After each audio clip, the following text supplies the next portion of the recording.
देशद्रोहाचा गुन्हा दाखल करण्याच्या संदर्भामध्ये भारतीय बौद्ध महासभा तालुका शाखा पाथरीच्या वतीने माननीय तहसीलदार साहेबांना या ठिकाणी निवेदन देण्यात येत आहे।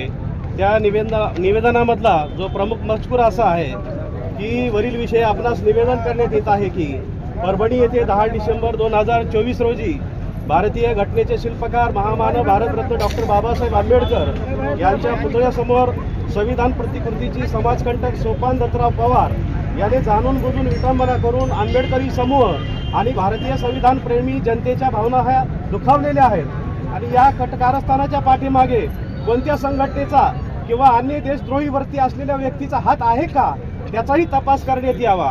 तसेच संबंधित आरोपी सोपान पवार याची नार्को टेस्ट करून शासनाने सत्य बाहेर आणून संपूर्ण दोषीवर देशद्रोहाचे गुन्हे दाखल करून त्यांना तुरुंगात पाठवून कायदेशीर कार्यवाही करण्यात यावी।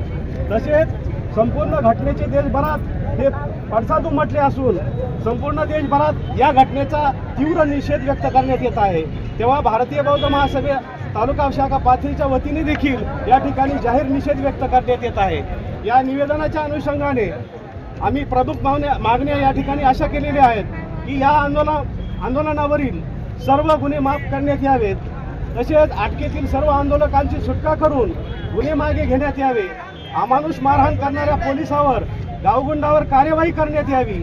शहीद सोमनाथ व्यंकट सूर्यवंशी यांच्या कुटुंबाचे पुनर्वसन करून शासनाने 50 लाखाची मदत करून त्यांना कायमस्वरूपी संरक्षण करून कुटुंबातील 2 व्यक्तींना शासकीय सेवेत विनाअट तात्काळ सेवेत सामावून घ्यावे अशी भारतीय बौद्ध महासभेच्या वतीनं पाथरीच्या वतीने आपल्याच विनंती करण्यात आली। माननीय तहसीलदार साहेब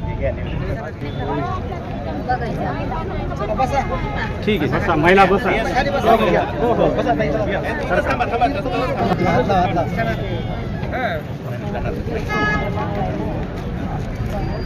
कळवलेले आहेत।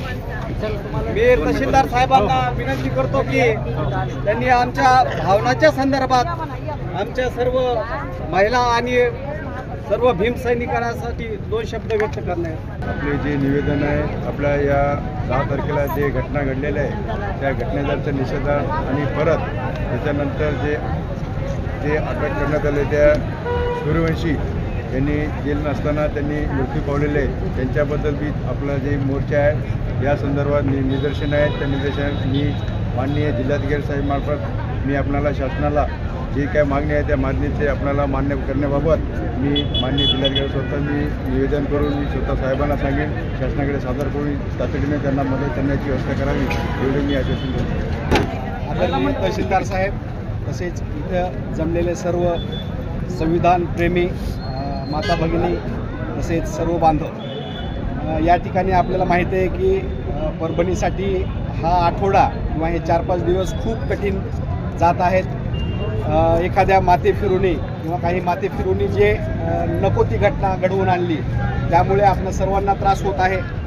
त्या बाबतीत आपण जे निवेदन दिलेलं आहे त्याप्रमाणे शासन कठोर कारवाई करेल। आम्ही त्यासाठी 100% आपल्या भावना हा शासनापर्यंत पोहोचवू। तसेच कालची जी घटना घडलेली आहे त्या संदर्भाने सुद्धा उच्चस्तरीय चौकशी 100% त्याच्यामध्ये होत असते। कोण कुणाला इथं वाचवत नाही कारण बाबासाहेब आंबेडकरांनी जे संविधान लिहिलेलं आहे त्याच्यामध्ये कायद्याप्रमाणे कारवाई ही कोणीही असेल तर त्याच्यावर पोलीस अधिकारी जरी असतील तर त्यांच्यावर ही कारवाई ही होतच असते कारण हा कायदा कुणालाही मोडता येत नाही। त्यासाठी आपण निश्चिंत राहावे।